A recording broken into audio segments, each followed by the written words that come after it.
Hello everyone, and welcome back to Occult Perspectives. Tyler Smith here. If you are new to this channel, what I do on this YouTube channel is I break down different esoteric research subjects. I kind of talk about the lore, different perspectives on subjects, and then I teach you how to apply them, in a practical way. I cover different topics such as ceremonial magic, Freemasonry, Kabbalah, the Tree of Life, among many other things.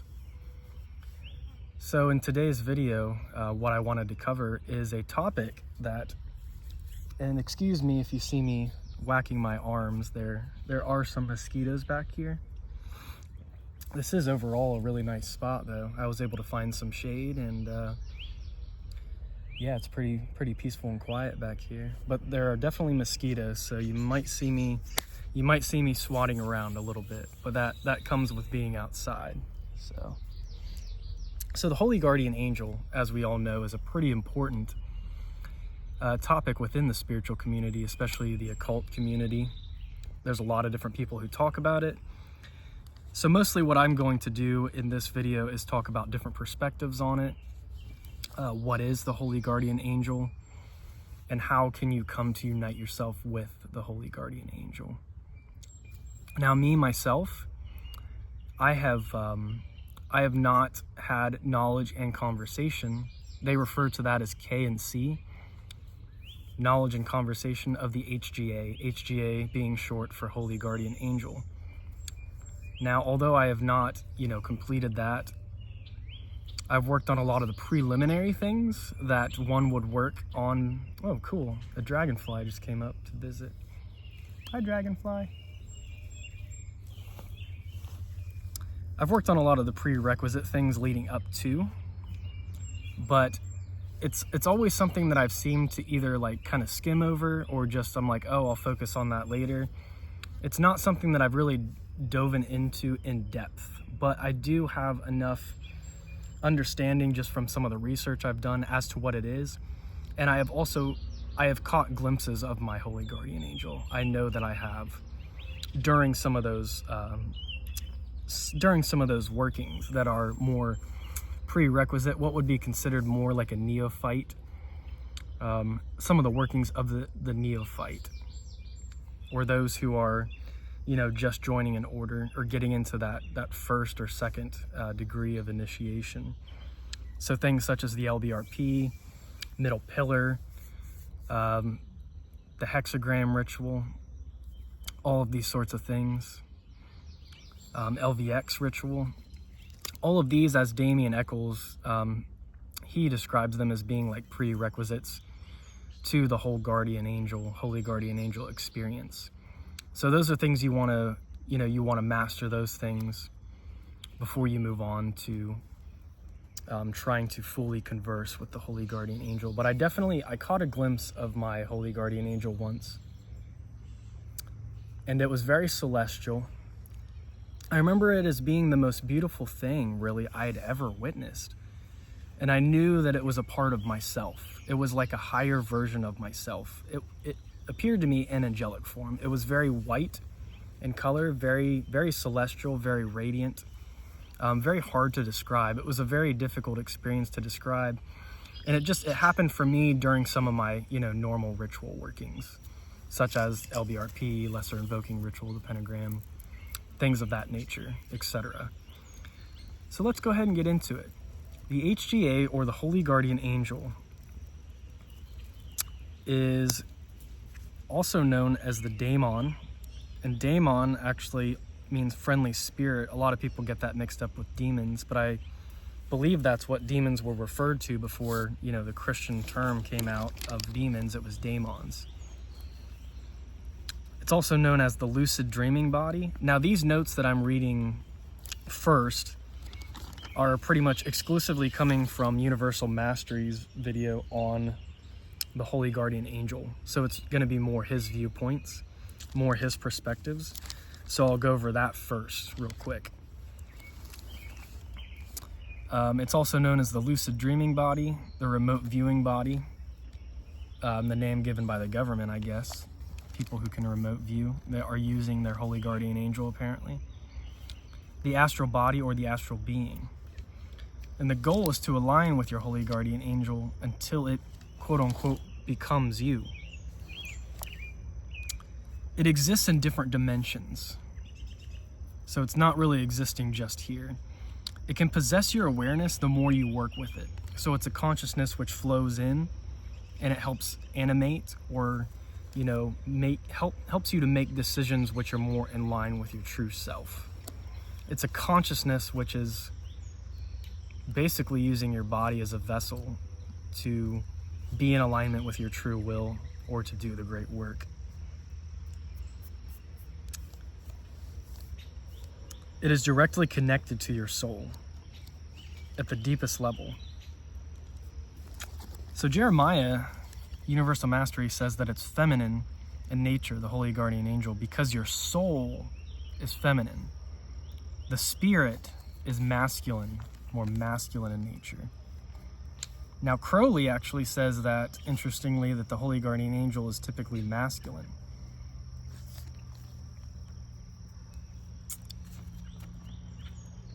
And that Jeremiah says that the holy guardian angel is going to contain dark matter energy within it.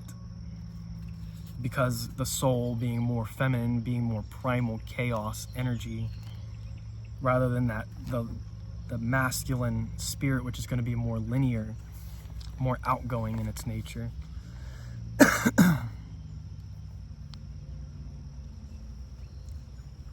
Your soul is so powerful, and a lot of people don't even recognize that they have a soul. I mean, they don't really believe it. They might say that they have a soul, but do they have like a deep knowing or a deep understanding of it? No, not necessarily. So your soul is so powerful, it has its own body residing elsewhere in higher dimensions, and this would be what the holy guardian angel is. This gives you access to different dimensions once you learn to align yourself with it. It inhabits your body and steps into you while having its own body in another dimension. So working simultaneously in the higher dimensions. And when you prepare your vessel appropriately, you know, it's able to have that communion. As above, so below. As within, so without. You must transform your energy field or vessel to a certain degree for the holy guardian angel to come through. As I was just kind of saying before. It's important to know that it is you and you are it. So the holy guardian angel is you.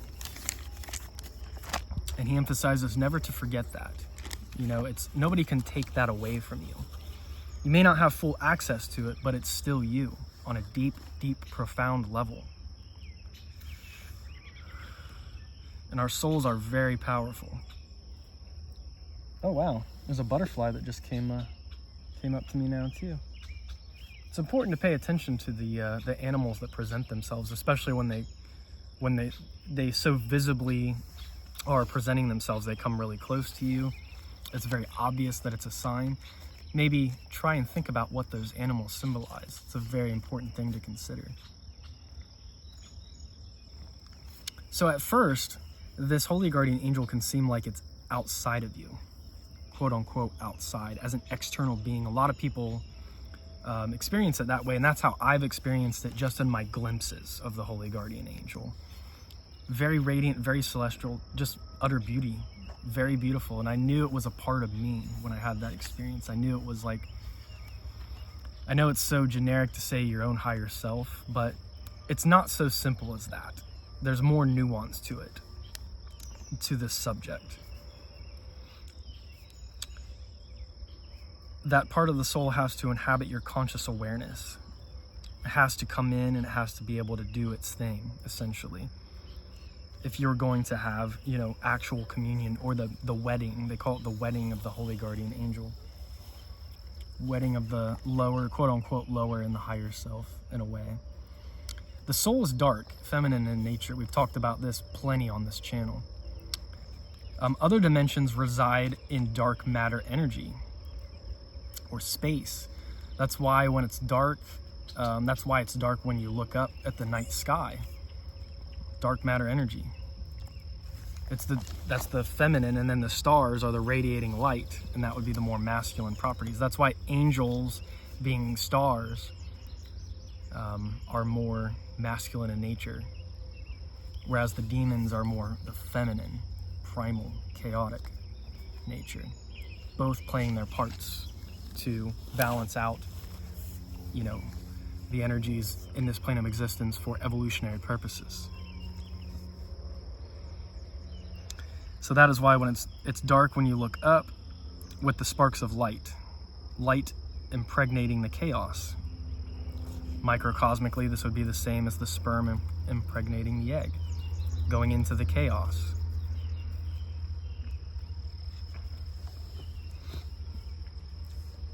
The Ein Sof and the Ein Sof Or. The Ein being more primordial chaos, whereas the Ein Sof Or is limitless light, so that's more masculine in nature. The limitless All could still be defined as feminine, I believe. We've talked about those three, the Empyrean Heaven, the three veils above the Tree of Life, quite a bit on this channel. I have, excuse me, I have videos which are specifically go into those subjects.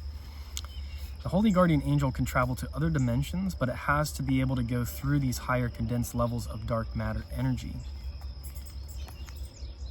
It must be able to break through. So it has to be able to handle dense energies. The Golden Dawn invokes demons before invoking the Holy Guardian Angel. I thought that was interesting. I tried to look up some stuff on the Holy Guardian Angel in my Golden Dawn. You know, I have the whole Golden Dawn curriculum book. They call it the Black Brick, jokingly, because it's such a thick book. But I looked in the index and I really couldn't find a lot about the Holy Guardian Angel in the Golden Dawn book. So if any of you know which section it talks about the Holy Guardian Angel, definitely let me know if it does get into that. And the reason for invoking the demons is you're having to integrate the energy into your energy field. The dense energies, because the demonic energies are denser.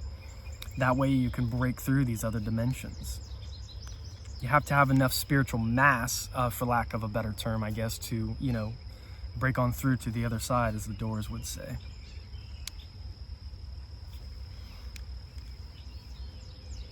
So you have to learn to embrace dark matter energy. Don't be scared of it. Don't run away from it. Embrace it, accept it for what it is, and then transmute it. Use it for your own empowerment. Use it for your own empowerment and self-deification. That way you can become stronger. You're not so fragile and you're not so pushed around by dark energies. Learn to master them. Learn to become the master. He goes on further to talk in the video about, embracing negativity, as I was just saying, and you must let people walk their own path. A lot of people just waste energy all day long. It just goes into the ether, never to be seen again by them, probably. It just has a ripple effect out into the cosmos. But you can, when people are just arguing, or there's a little daddy crawl leg. Is that what they call him? I'll leave you alone, buddy. One of those spiders with the really long legs, but they don't actually bite or bother you. I don't even think they're considered spiders. I think they're considered like mites or something. But they've never really bothered me. They're pretty chill. Daddy long legs, I think that's what they're called. So yeah, you just gotta let people walk their own path, even if they're, destroying themselves. There's a reason they're walking the path that they're walking, and you can't force this kind of knowledge on people. It's one of the things I really learned over the years. It's like, I know so many people who could benefit from this information, who could benefit from meditating, who could benefit from taking, 30 minutes of just being silent and sitting with the self, but they won't. And it's not for them. They need to go through the karmic lessons. And if they're gonna be stubborn, let them be stubborn, and they'll learn the long, hard way, instead of listening to, people who have a little bit more understanding of these things like us. Let them walk their path. They can burn in the fire if they want to. And those who are ready for this knowledge, they will come when the time is right. Having the wisdom to understand that. Working with Hokmah. Embrace negative energy and consuming it. Consume the negative energy. Let it come into your own being and become your own power. You could build up your holy guardian angel through this method, and then it can penetrate your energy and influence you consciously, was what Jeremiah says. It's all about soul empowerment and soul purpose. That's the whole purpose of working with and having this union with the holy guardian angel. So now I'm going to move on to some notes from a YouTube channel called Lifting the Lamp.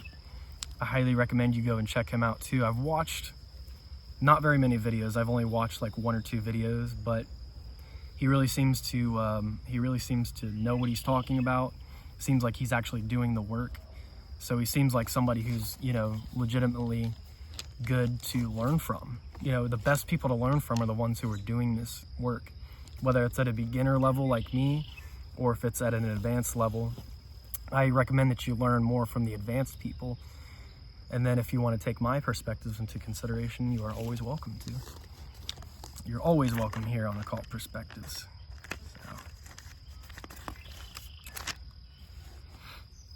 So he talks about Liber Somic. I think that's how you say it. And I did not bring that ritual with me, but I have it in my Aleister Crowley. I have a big hardback blue book of Magic 4. It's like 4 books in one, but it's like Crowley's magnum opus, essentially. That ritual, it's all about attaining knowledge and conversation with the Holy Guardian Angel, and it's in that book. I'm sure you can find it probably online for free. I'm sure there's a PDF somewhere. He was talking about some interesting synchronicities that happened as he was, working on attaining K&C. He saw a distant flash lightning.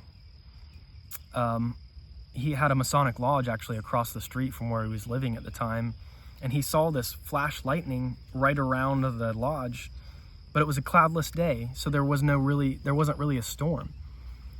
But that was a really interesting correspondence.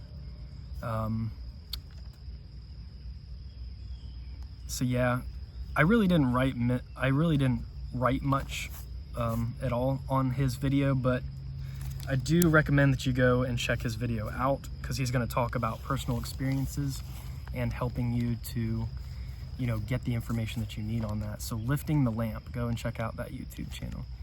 Got some rays of light kind of shooting through here on the camera. It looks like that's really pretty. So very beautiful. It's a beautiful day outside. I already talked about my own vision real briefly, my own little glimpses of the Holy Guardian Angel. That's about as far as I've gotten.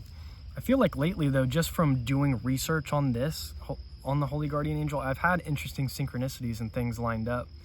For me, there were things that were really kind of starting to just align and work a little bit better for me. So it seems the more you even consciously try to learn about this stuff, even more so when you start doing the proper rituals and stuff to have K&C, you're going to notice a lot of different manifestations or synchronicities in your own life, which are pretty profound.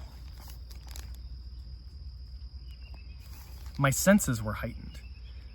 It was one of the things that I noticed at work, and I had a couple other moments where I was thinking exactly the same thing as other people around me. Now that does happen quite a bit, but it seemed to pick up a little bit more. It's like my psychic abilities are just attuned a little bit higher just from researching this material. I was at work, and there's a customer that comes in there quite frequently because they do the online shopping for people. I don't remember what the company is that I don't know if it's Instacart, one of those kind of deals. So they're in there quite a bit, but I felt a presence behind me, and I'm like, I know who that is. I didn't see them. I couldn't even see them out of the corner of my eye, but I knew that there was somebody behind me, and I knew it was that customer. And I turned around, and sure enough, that's who it was. It was that particular customer. So I find it weird that I guess it's not that weird. I'm familiar enough with their energy that I was able to pick up on that without even looking at them or without even hearing their voice. So I thought that was a really interesting coincidence. Now the next video I'm going to talk about a little bit in my notes is Temple of the Silver Star YouTube channel. It was a video by Dr. David Shoemaker. And it's like I think he just did like an online chat or something, or an online presentation. It was only posted not that long ago, like a month or two ago, so it's pretty recent. Great video though. I definitely recommend going and checking it out. He seems like a really good authority on a lot of this type of information because he also wrote this book, Living Thelema, which I've never actually read the whole book. It's been on my bookshelf for a really long time. I've kind of nitpicked different information throughout it. There's a older picture of him right there. Really well-spoken guy, really smart. I think he's a PhD and all that stuff. I mean, they call him a doctor, so I'm assuming he's got his PhD. One of those intellectual college fellas. So. He says, with the HGA, don't base your experiences on anyone else's experiences. Everyone has their own unique experience, and no one should take that away from you. There's a Curly document, I can't remember which one he was referring to in the video. That's why I recommend you go and check these videos out yourself to further your knowledge base. But there's one that refers to the K and C of the Holy Guardian Angel as the Holy of Holies, which is very interesting because the Holy of Holies is, as we know, most of us probably know, the Holy of Holies, or the Sanctum Sanctorum, is the inner chamber of the tabernacle or King Solomon's temple, both of those. And it's heavily referenced to in Masonic ritual, particularly the Master Mason degree or the 3rd degree. But yeah, that's where the priest goes like once a year, and that's where he actually converses with Yahweh. The priest goes in there and he does his ritual and actually hears the voice of God. There's one book that even has a hypothetical. It's Liber 420. That's a really interesting and good book. It has a lot of information on it, but he had a theory in that they would actually burn cannabis within the Sanctum Sanctorum, and there'd be a bunch of smoke. They wouldn't actually smoke it, but they would just burn it within the room, and then he would breathe the fumes in, and that would help him have the visions. So I don't know how true that is, but definitely an interesting theory. So that's enough on the Holy of Holies. We know the importance of that with the, the Ark of the Covenant, which carries Yahweh, and having conversations with this. I guess Yahweh is probably a social memory complex of some sort. Definitely check out the Law of One if you want to learn more about like the true nature of Yahweh, because he does play a very interesting and important role, but he's not ultimate source. He is still a being. So it's important to keep that in mind. Just because he's a powerful entity does not mean that he is the ultimate God or source. And studying the Tree of Life and the Empyrean Heaven and Kether, all of the Tree of Life and the Tree of Death in its entirety is going to give you a much better sense of what ultimate source really is. Especially with through the study of the Ein, the A-I-N. Each person has their own inner truth. It's their own Holy of Holies. You are the high priest or priestess / prophet of your own religion, and the Holy Guardian Angel is considered the God of your religion. So interesting. So maybe Yahweh was particular people's, especially these patriarchs throughout time, maybe it was their Holy Guardian Angel. Who knows? Because it often, appears as an external thing. Hard to know. Just speculating there. There is no straightforward procedure, different for everyone, as we already said. The raising of the complete man in a vertical straight line, Crowley says, must be balanced, complete, individual, and centered. So very centered in that Tiphareth energy.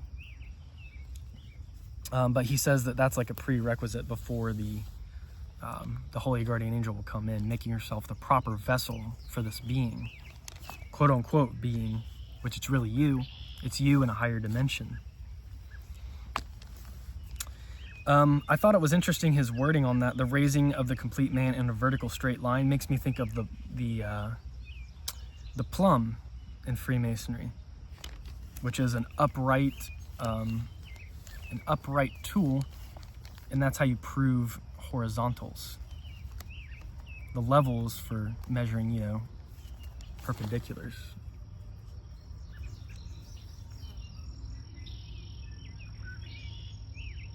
Or did I get that backwards?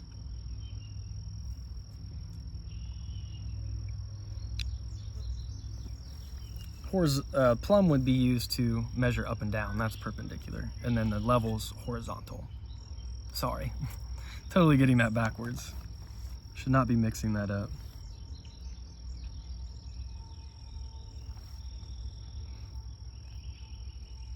Uprightness. Plumb also represents uprightness, and this is important in meditation and other just everyday life in general, making sure that your spine is straight. That way you're not bent over and the energy is not, you know, leaning too much to one side or the other, but it's able to travel up and through and flow in a healthy manner. And it's also representative of phallic energy. You know, both the plumb and the level are pretty phallic shapes. So there's probably something to that as well. The awakened ego must be balanced. So that's one of the things I've struggled with, is as I've awoken so much within me, all these energy centers have been opened up through different, you know, exercises, meditations, ritual work, whatever. And it opens up it's the awakened ego, but it has to be balanced. It has to be subdued in certain ways. You have to master it. That way it doesn't run rampant and run out of control, which it can tend to do sometimes. The ego is a very powerful thing. It always tries to pull us down, take us away from our higher purpose, our higher self. So it's good to be, it's good to be conscious of that.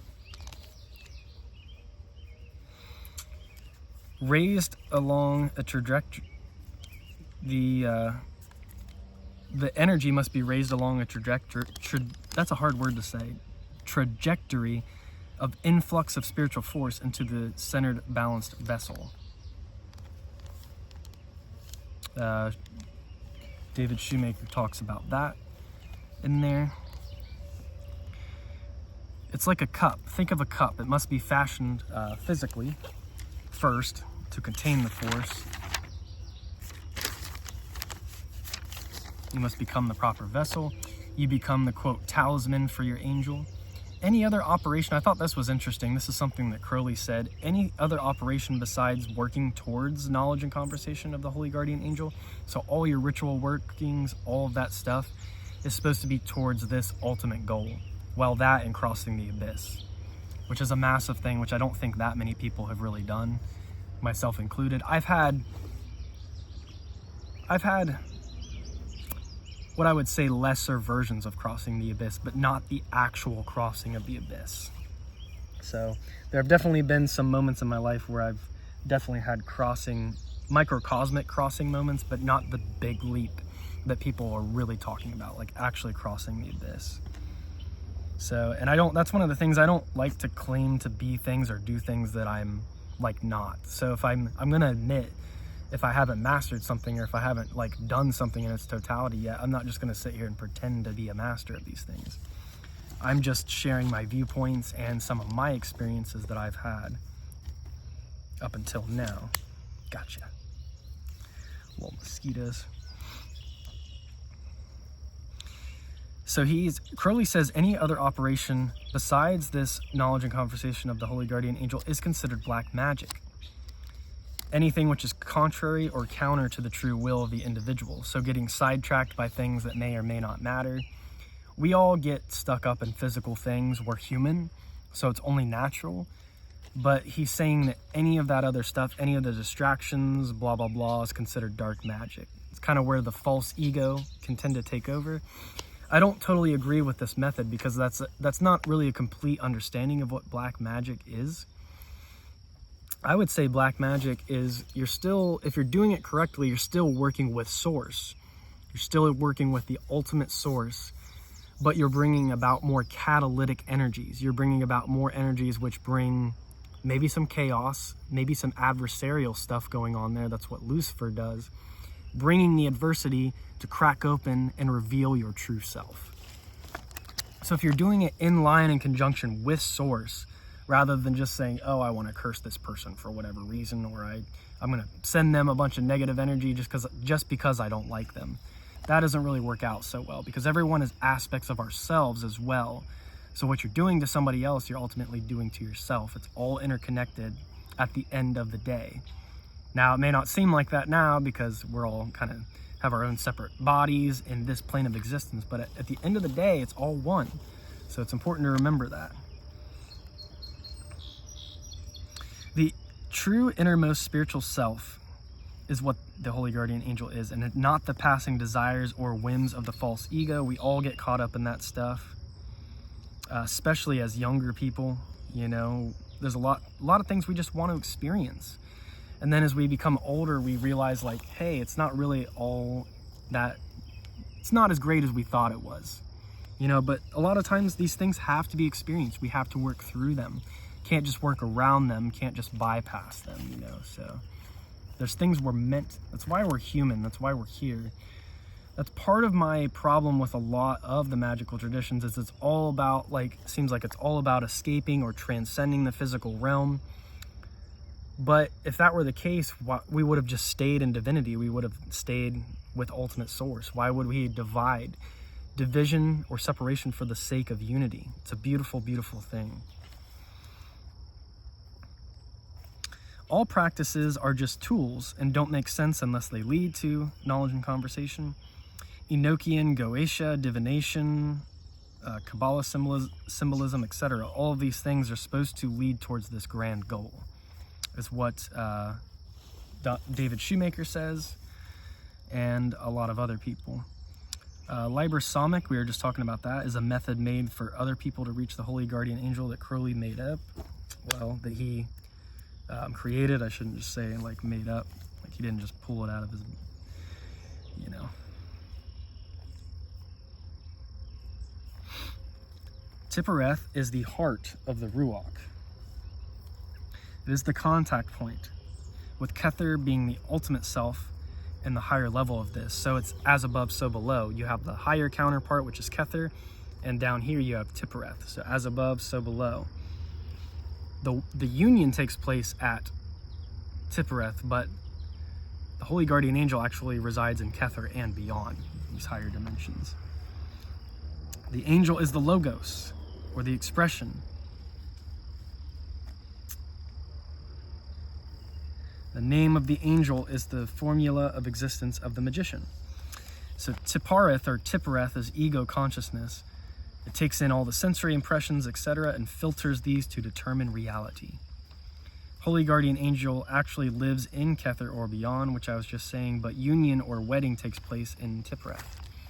And I did have an interesting, like, meditation moment the other day where I really felt the connection of those two spheres, Kether and Tiphereth. It was like there was this beam, and I just was very, I guess you could say, integrating the information of those spheres. So Crowley says, in Magic Without Tears, the Holy Guardian Angel may be a being which has already passed through the stage of humanity. And, you know, me personally, I see angels this way anyway. They've already been through this stuff. They've already been through the human experience. So that's why they're so understanding and so, you know, so much unconditional love just, you know, coming from them. And demons, you know, too, have probably already worked through, like, the human aspect of things in a way. They almost represent the more older, primordial aspects, whereas I see the angels being the more futuristic aspects. And I've talked about this before in my, at least in the Science of the Archangels video. I've talked about it probably in other videos before. The Holy Guardian Angel represents brotherhood, fatherhood, relationship, friendship, and community. Term higher self can be confusing in conjunction with the Holy Guardian Angel. Once again, it doesn't matter what others say it is to you,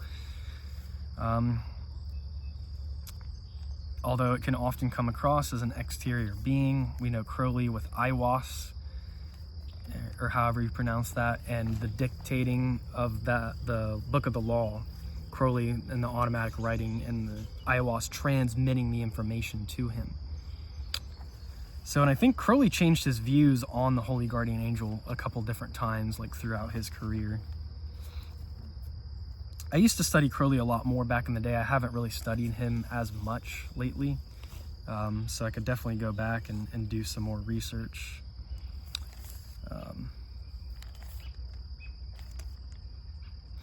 The Holy Guardian Angel, in a sense, is more you than you. It's more you than you yourself are.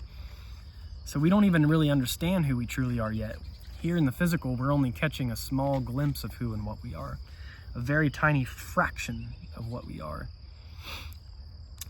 Prayer and devotion are essential if you're wanting to, make contact. It's always watching over you, and apparent difficulties are actually part of the plan. So when something seems out of place, when it seems like it's not supposed to be, well, guess what? It's actually supposed to be, probably, and it's pushing you further and further, often through adversary, often through dark matter energies, into what it is that you're truly meant to be. And that I resonate a lot with that, I experience that a lot. On higher planes, time is not existent. So the crime is often impatience, as David says. You must reach the desireless desire, as Yogi Raj would say, if you've ever checked out Yogi Raj's YouTube channel. I think it's spelled Yogiraj. Go and check him out. There's the desireless desire, as he says. I love his voice.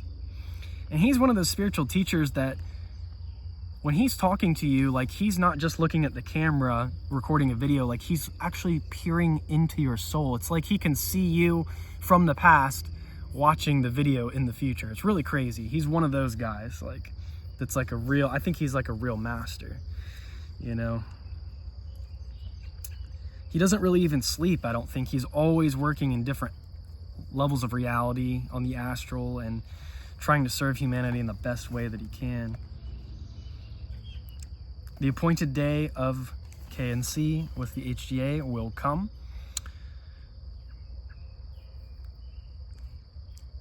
There was a quote, I don't know if that's part of the quote, but there was a man who was in a concentration camp that David talks about, and he had knowledge and conversation with the Holy Guardian Angel while he was in the midst of that chaos, while he was in the concentration camp. So once again, it's that a lot of dark matter energy there, a lot of trial and tribulation, and really just sadness and despair and all these things, but still he persevered and he did it.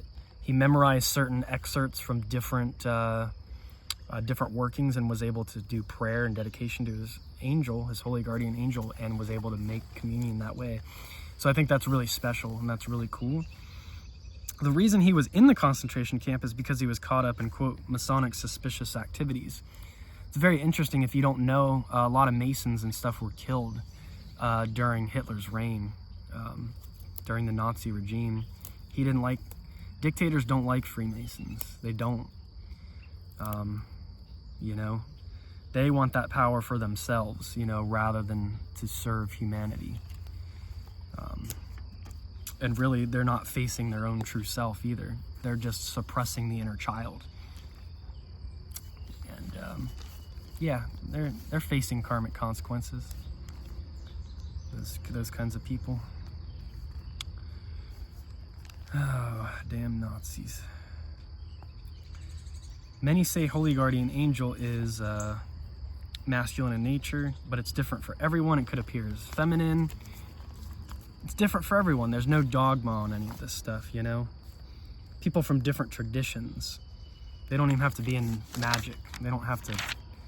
It could be any spiritual tradition, This is just the title or the label that we put on it. It's the Holy Guardian Angel. We get glimmers of the HGA's presence throughout our lives. Its presence is always there. For Dr. Shoemaker, the name was revealed during Midnight Resh, which I believe is that the solar adorations at midnight? I used to actually do those every single day. You do one at sunrise, you do one at high noon, sunset, and then midnight too.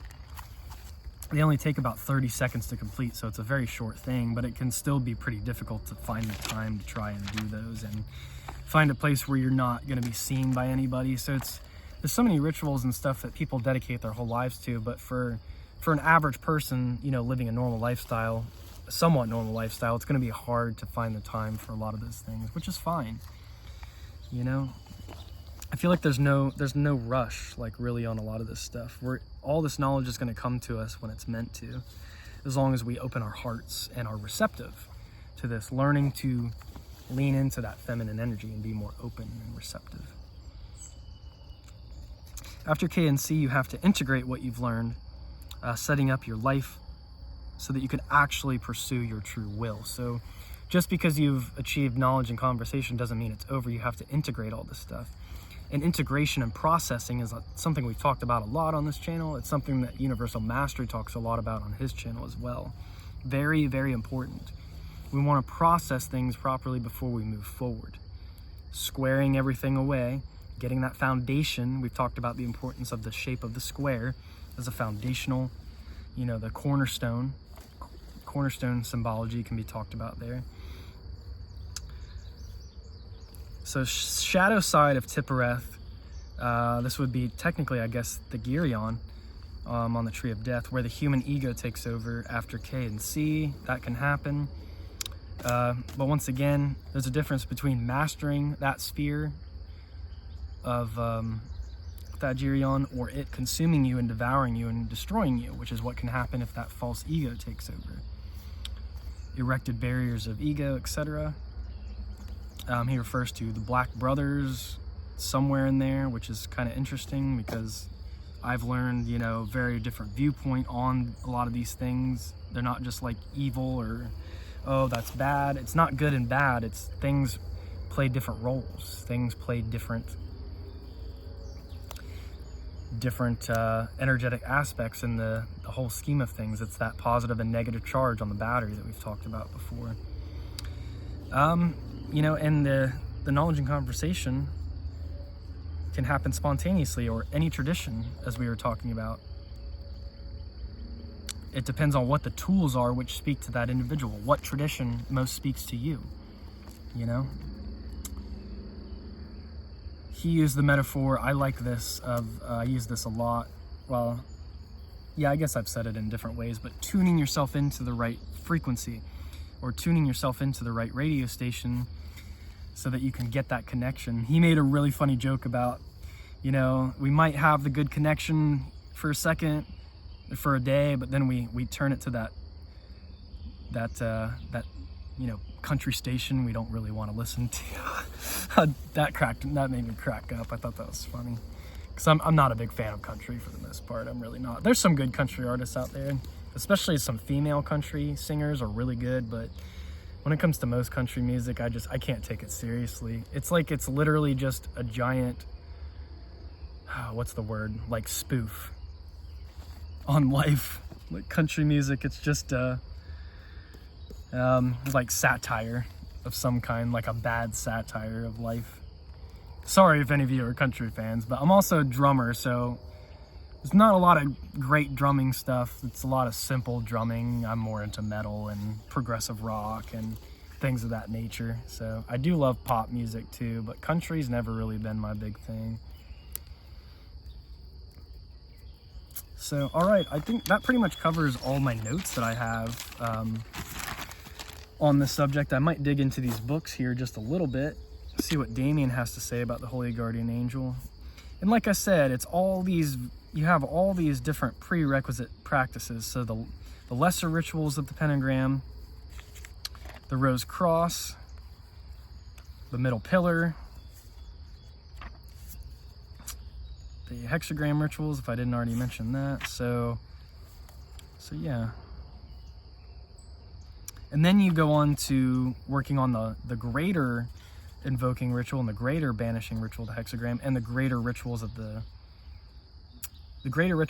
pentagram and the greater rituals of the hexagram. And there's something called the solar hexagram, which Damien's talked a bit about. It seems to be a really important aspect of attaining the KNC, but it's hard to find information on it, and what the actual, process of going through that is. But definitely something to look into that seems to be of great importance. So here we go.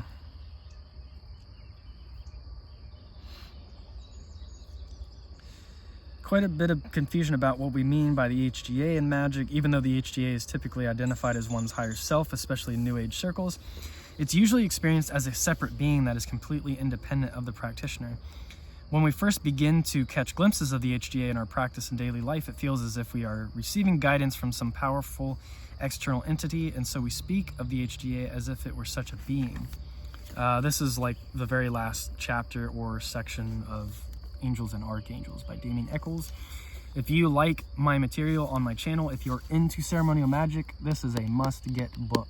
This is a great book, especially if you're into angels and archangels. One of the most important books in my collection.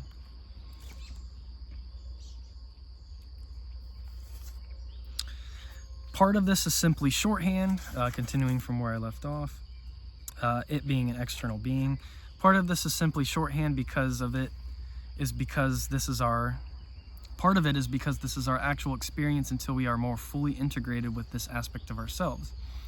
Historically, ceremonial magicians believed that the human soul consisted of 4 parts and that most people only operate through the 2 lower aspects, the nefesh and the ruach.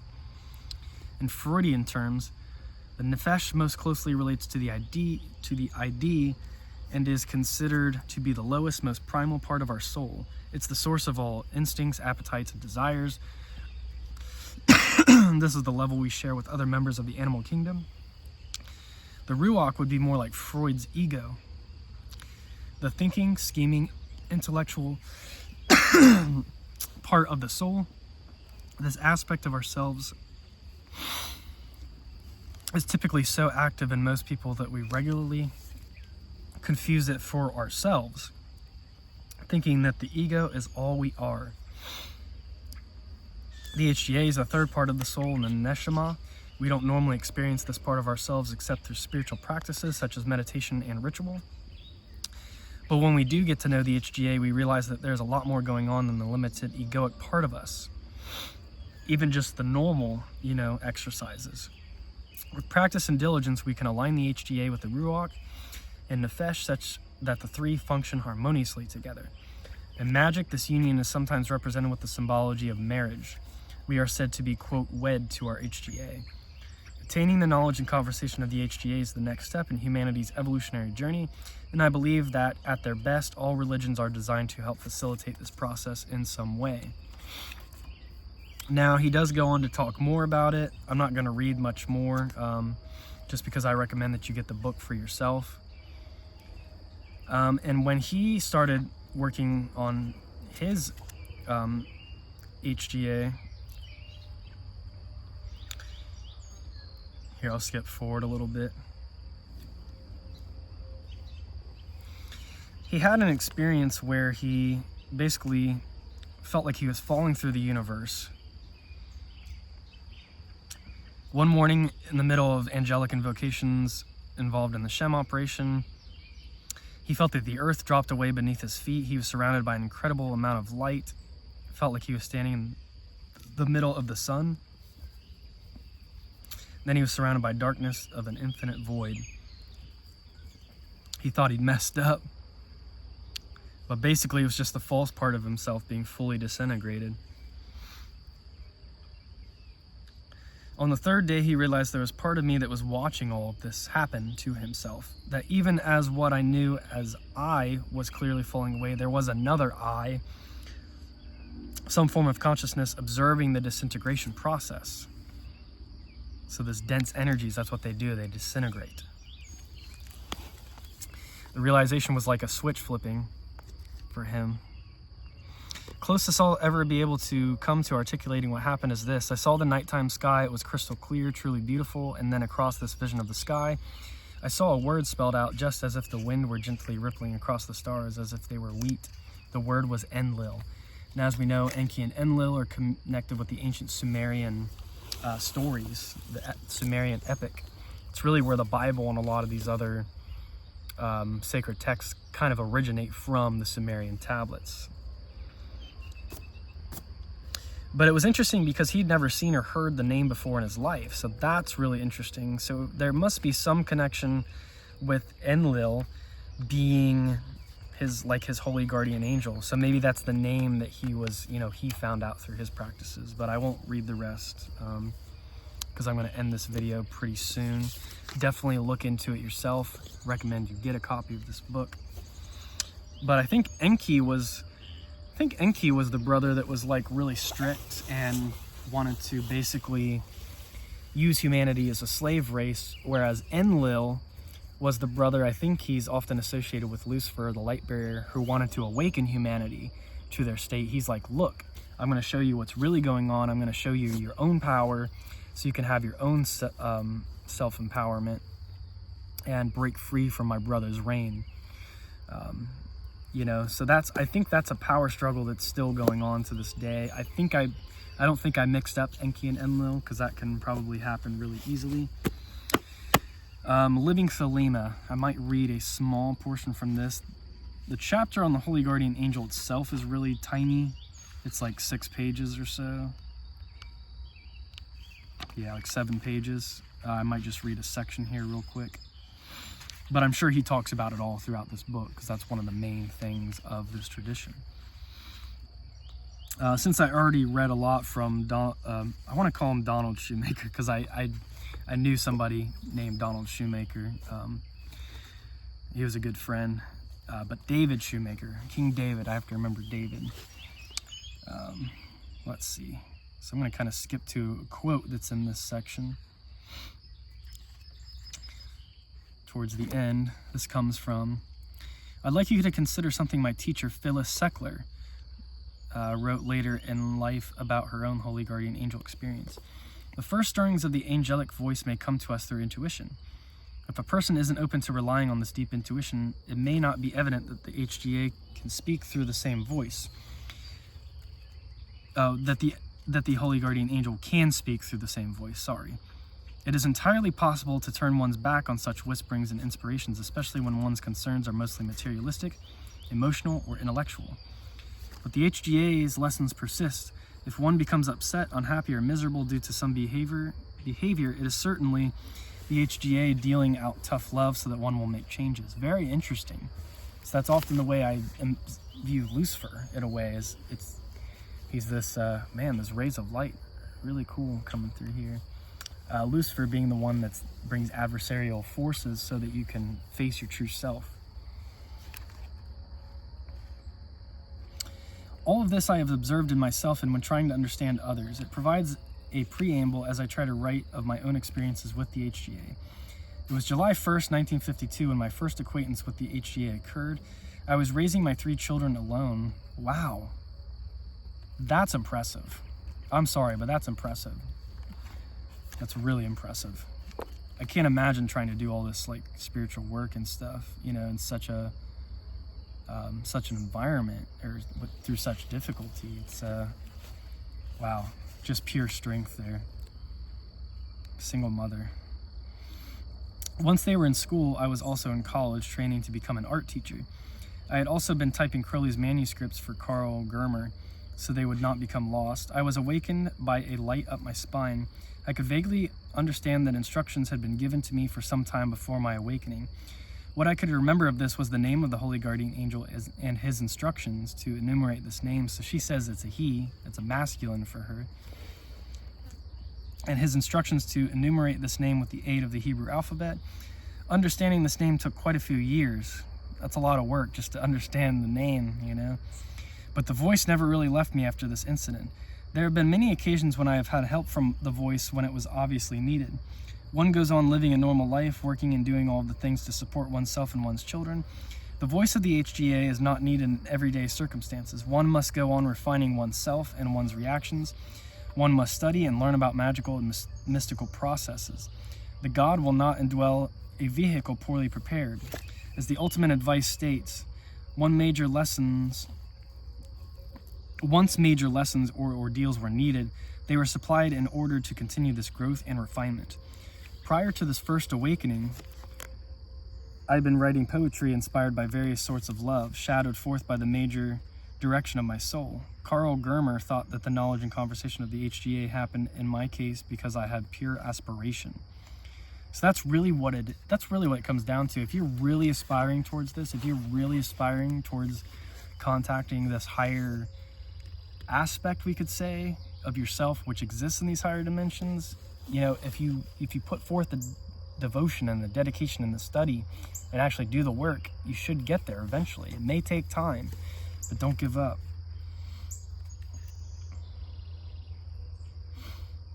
Once major lessons or ordeals were needed, they were supplied in order to continue this growth and refinement. Prior to this first awakening, I'd been writing poetry inspired... Oh, I'm sorry. I went back. The event of the night, which I only too plainly described above, left me with such awe that I could scarcely speak of it without an inner trembling. Wow. I wonder if that's what they talk about in the Bible when, you know, they tremble before the Lord, or they have this, you know, just awe and aspiration. I wonder if a lot of those stories are people having the connection with the HGA, because a lot of people in the Bible were actually magicians. They were actually practicing this sort of stuff, which is ironic and funny because the church seems to be so against a lot of this information. But that's why they don't like it, because they want to keep the power for themselves, of course. It was 6 months before I could even write of it to Karl, yet he knew from the tenor of my letters that this event surely must have happened.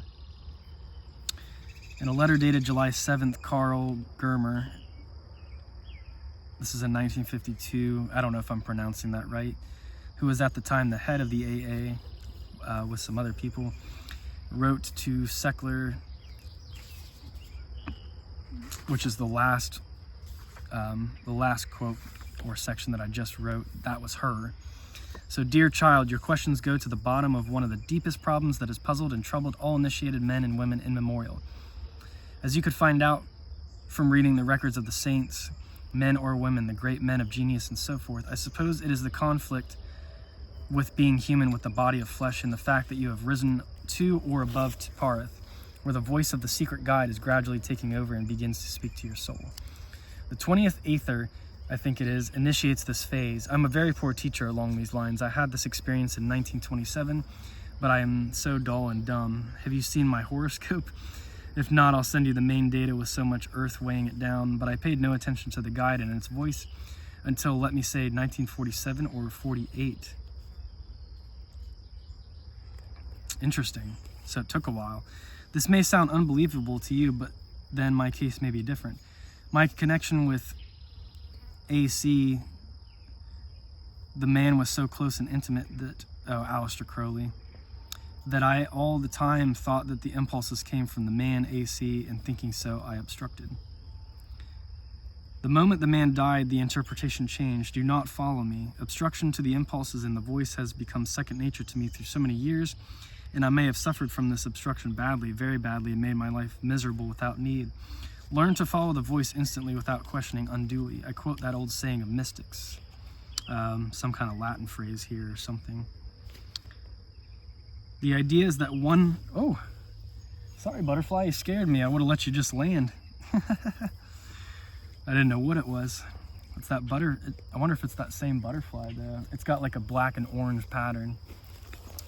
The idea is that once one has heard the voice of the HGA, one must learn to follow instantly, even to the perishing of the cadaver, which is the mere body, and the rational mind which reasons against it. I believe this is the hardest lesson to learn. I shall be happy if I can make one human's life happier for teaching the lesson, which I have too much failed to learn. As you progress in the typing of Liber 418, you will discover that the HGA grows ever more and more. In other words, the path is unending. And that's the thing with all of this spiritual stuff. It's like, that's why I say there's no rush, because once you reach the apex, what you think is the apex or the highest level, there's just another level. You're just the beginner or the rookie again at the bottom rung. So it's interesting. They say there's like infinite trees of life too. So once you've attained the highest level, there's just yet another. It's infinite. It goes on and on. So my advice is just to find your purpose and your passion in life, but also find peace and contentment in life. Learn to be happy with where you are. Learn to be content. Learn to feel bliss and feel happiness and be safe and be secure while also pursuing your will. That would be, it's equivalent to embracing your masculine and feminine energies. Learn to take things in, learn to be a little more absorptive. Am I saying that right? Learn to absorb more, learn to, just learn to take on energies, learn to be, there's another word I wanted to use. I can't think of it right now. But learning to be more feminine, but then also working on your masculine, your will and the things that bring you passion and all of those things. So learning to be more receptive. That's the word I was looking for, receptive. There's so many words up here in this dictionary of words. I get them either mixed up or it'll be right on the tip of my tongue and I know what I'm wanting to say, but I have trouble finding that particular word. So let me finish this up real quick and then we will end the video. Your views and your understanding at this moment will not be the same as years hence. That's the thing, we're always changing once again. Do not think for one moment that AC's or Aleister Crowley's conceptions about this problem were the same when he was 50 as at 70. I'm surprised he even lived that long, to be honest, because Aleister Crowley was doing a lot of stuff. Strive ever to more, and if thou art truly mine, etc. All you can do is to remain in the intimacy of your HGA, train your finer senses and your soul to receive ever finer and subtler impulses. Sometimes they appear or may appear atrocious as you grow. Never mind, your HGA looks farther ahead than mortals can, as we were saying before. It's like our higher self, or the ultimate source, which is our higher self at the end of the day, sees and knows all. It already knows what we're going through and can see ahead in the journey. So we have to learn to draw inspiration from this, the higher self. I know a lot of people, I guess, don't like that term, but it's like one of the only ways I can explain it and try to make sense of it.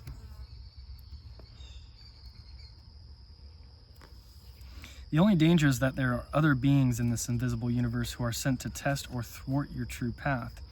That is where constant inflaming yourself in prayer is so important, by the method that your HGA will indicate to you. Yes, one is alone in this task, it seems, as long as one does not fully realize the intimacy with one's constant companion.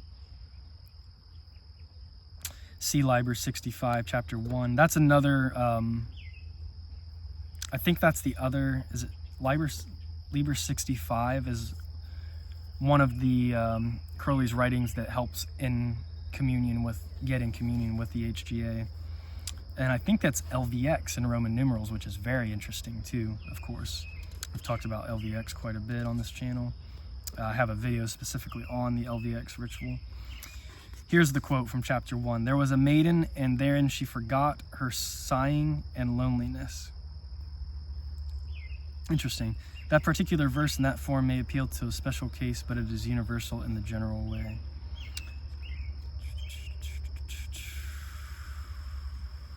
All right, so I think that pretty much, I just wanted to cover in this video like what the Holy Guardian Angel is. I know it's something I've needed to talk about for a long time, but the time wasn't right until now, apparently. So I feel these videos, I make the right ones at the right time. Everything's happening as it needs to. And I hope you derive some benefit from this video, even though I'm not somebody who's gone through the whole process of, I haven't achieved knowledge and conversation of the Holy Guardian Angel. I just get little inklings here, lots of intuitions. And then I had the vision the one time during some ritual work. But overall, I'm not there yet. So I'm still learning, I'm still growing, I'm still trying to be receptive. I'm still trying to be as humble as I can on this path and not get too caught up in certain things. So all right, everyone, if you received some benefit from this video, if you received some value from what I had to say. If it helped you in some way, you know, please like the video. Please make sure you're subscribed to the channel. Ring the notification bell if you want to be notified of new videos, and comment down below. And tell me what you think. You know, always feel free to comment in my videos if you have if you have something you really genuinely want to ask, or that you want to know, or if you just want to comment with your experiences as well.